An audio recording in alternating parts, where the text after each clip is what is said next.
This is not just another video. It's a calling, an invitation for those who are tired of staying where they are. If you choose to listen until the end, get ready, because something in you will shift, and it won't go back. People believe that change begins with willpower, that everything depends on that inner push. Sometimes it does. Most of the time, it doesn't. There is a quieter and far more powerful way to create change. It does not live in your willpower. It lives in what surrounds you. Imagine a small cafe inside a hospital.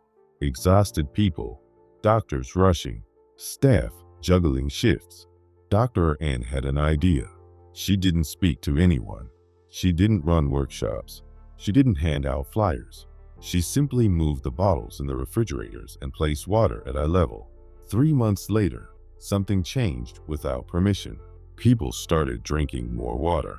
Soft drink sales dropped, not because of a speech, but because of convenience, because a healthier option was within reach. That scene sums it all up. Your environment pushes you.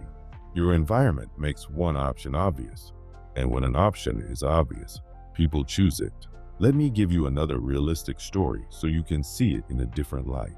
In a neighborhood school, cookies were always laid out on a table during break time. Kids grabbed them without thinking. One teacher reorganized the space. He placed fruit near the exit of the cafeteria. The cookies moved to a high shelf inside a storage room. After a month, children chose fruit more often, not because they learned a new lesson, but simply because fruit was the first thing they saw. This is not manipulation. This is environment design. Making the healthy choice the most visible one. Making the easy choice the right one. When we think about habits, we often imagine internal battles, a person fighting temptation, a person defeating laziness. It makes a good headline, but it is not the full picture. The brain wants to conserve energy that was useful for millions of years. Today, it translates into one simple rule. When two options are similar, we choose the one that requires the least effort. Think of a bent hose. You can force the water through it, or you can straighten the hose. Forcing willpower is fatigue. Straightening the hose is design. Here's another small, everyday story you'll remember. A man working in a small office always forgot to take his vitamins.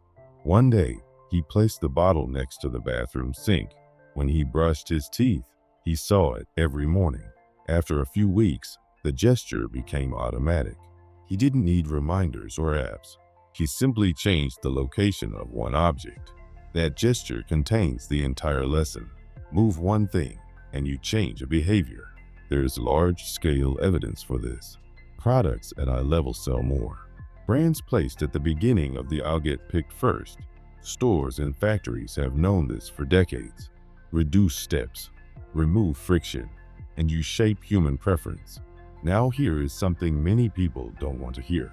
You are not as free as you think. Not because you are weak, but because your attention is limited. Your decisions form in seconds, and whatever stands in front of you shapes those decisions. Vision is the sense we use the most. Almost half of your brain's resources are dedicated to seeing. If something is visible, it wins the battle against forgetting. If something is hidden, it loses. That explains why a small change in your environment can produce a large effect. Place a guitar in the living room, and suddenly you play more. Leave a book on the table, and you start reading every night. The visual cue does the work. Here's a frequent mistake I see everywhere. People try to change without modifying their environment. They sign up for a course and expect motivation to survive inside a home filled with temptations. It's like watering a plant and leaving it buried in the shade. The effort may work for a while, but the nature of the situation usually wins. Another mistake is thinking that only the physical environment matters.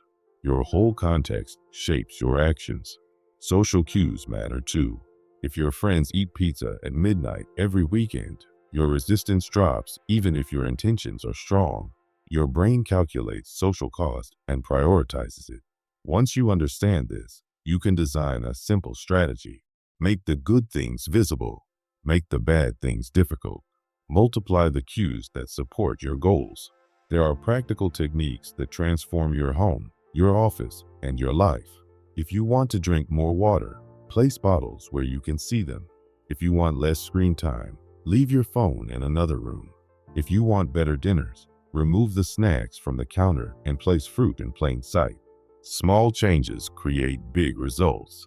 Let me tell you a wider story to see how this works collectively. In one neighborhood, families often left their lights on all day. An environmental study placed real-time usage meters in their shared living rooms. When people could see their energy consumption live, they began turning off lamps. Visibility changed the behavior of entire households. There were no punishments, no moral lectures, just information and a cue. That effect teaches us something powerful. Sometimes you don't need more motivation, you need exposure. There is another way to use your environment in your favor. Create separate contexts for different activities. One space dedicated to one thing. If you work at the kitchen table, work easily mixes with dinner, with the couch, and with distraction. But if you have a corner solely for working, the signal becomes clear. When you sit there, your brain enters work mode. When you leave, your brain shifts to rest mode. If you live in small spaces, divide zones mentally. One side of the couch for reading, one chair for answering emails, one table for meals. Let every object carry a function and a signal. You can also use context to break habits. If you want less television, remove the batteries from the remote when you're done. If you want to spend less, keep your cards away from your wallet and wait 24 hours before buying. Making the bad thing difficult is as useful as making the good thing easy. Now a strategic warning. Don't confuse simplifying with removing every challenge. The goal is not to avoid effort. It is to reduce friction at the key moments. Cut the pointless steps so the important thing becomes possible. A common human mistake is believing that successful people have more self-control. The truth is often different. They have simply organized their world so self-control becomes unnecessary. They aligned their environment with their goals. They created momentum in their favor. Think about your day for a moment. What do you see when you wake up? What object appears first? Where is your phone? Where do you leave your gym clothes? That landscape decides far more than you think. If you control even small things, like where your keys are or where your water bottle sits, you control the probability of action. It isn't magic, it's statistics. Each cue increases a small probability.